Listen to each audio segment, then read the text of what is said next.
d'un sujet d'un sujet, les oraux, les stéroïdes oraux, et on me pose souvent la question, est-ce que je peux prendre des stéroïdes oraux seuls?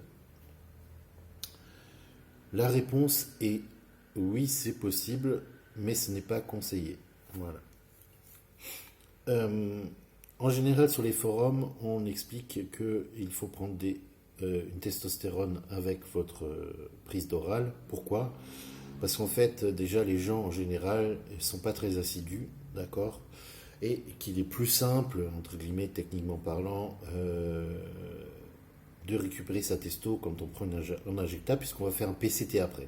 Voilà. Le problème, c'est que les gens qui veulent prendre que des oraux, c'est des flemmards.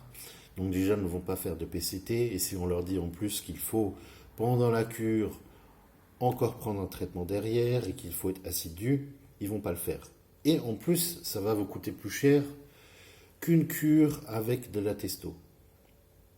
Donc, en général, alors, quand ils voient ça, ils disent ah, je vais prendre mon oral et mon PCT, ça me coûte 150 balles. Et les produits que je dois prendre pour maintenir ma testo, ça va me coûter 100 balles. Ah ouais, non, ça me fait chier, j'ai pas envie. Donc, ça peut se comprendre à quelque part. Bon, néanmoins, il est possible de maintenir son taux de testo pendant une prise d'oral. Deuxième chose, néanmoins, vous allez être limité par le dosage. C'est-à-dire que euh, certaines personnes vont se dire bon bah je prends qu'un oral donc je vais prendre une dose plus élevée que d'habitude pour compenser le fait que je ne prends pas de testo en fait, de testo injectable. Sauf que ça c'est pas possible parce qu'en fait le protocole de maintien de ta testo est limité. D'accord? Si par exemple tu prends, je sais pas, 40 mg d'anavar, ça va diminuer ta propre testo de 20%, 30% ou plus. Cela dépend. Il faut faire des prises de sang pour le savoir. Le protocole de maintien va permettre de compenser de 20%, 30%, 40% selon ton protocole. D'accord? Donc effectivement, tu es limité. Tu ne peux pas faire 60-80 mg parce qu'en fait, tu vas augmenter ta suppression en pourcentage. Donc l'autre protocole, c'est pas à l'infini non plus. Tu vois, si c'était possible, s'il était possible de compenser de façon exponentielle, entre guillemets, les mecs ne prendraient pas de testo injectable, on s'en foutrait quoi en fait.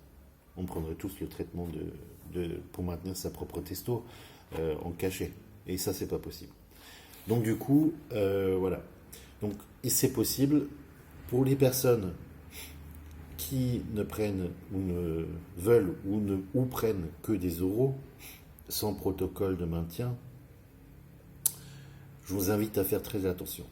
Très attention, pourquoi? Parce que peut-être que vous tirez sur... Là, ça marche, vous récupérez plus ou moins après. Faites un protocole vite fait pour de PCT à 2 balles 50. Mais la santé, au bout d'un moment, vous tirez sur la corde, à un moment, ça va lâcher. Donc ça peut marcher 6 mois, 1 an, voilà, tranquille. Vous avez un taux testo de base qui est bien fort et qui se maintient plus ou moins un moment, mais la corde, elle peut lâcher un moment. Et sans prise de sang, vous ne pouvez pas le savoir. Après, peut-être que je prends le cas, vous prenez vos oraux, que vous n'avez pas remarqué en fait cette baisse de testo, entre guillemets. Parce qu'en fait, vous avez compensé en augmentant votre dose d'oral en fait pour la cure d'après, des choses comme ça. Vous voyez, donc vous dites ah je progresse, donc mon taux de testo ça va. Non, c'est pas comme ça que ça se passe en fait. Il faut vraiment, voilà, en plus sans faire de prise de sang derrière, voilà. Donc déjà, si vous prenez que des oraux, je vous invite, mais alors vraiment, vraiment, à faire des prises de sang et tester votre testo, que ce soit la libre et l'autre. Voilà, vraiment, c'est important. Et de savoir où vous en êtes. D'accord? Bref, voilà pour cette petite vidéo explicative rapide, cette fois-ci. Euh, je vous invite à partager cette vidéo et à mettre un petit pouce, d'accord? N'hésitez pas à vous abonner sur mon Instagram. Je vous remercie beaucoup. Bye bye.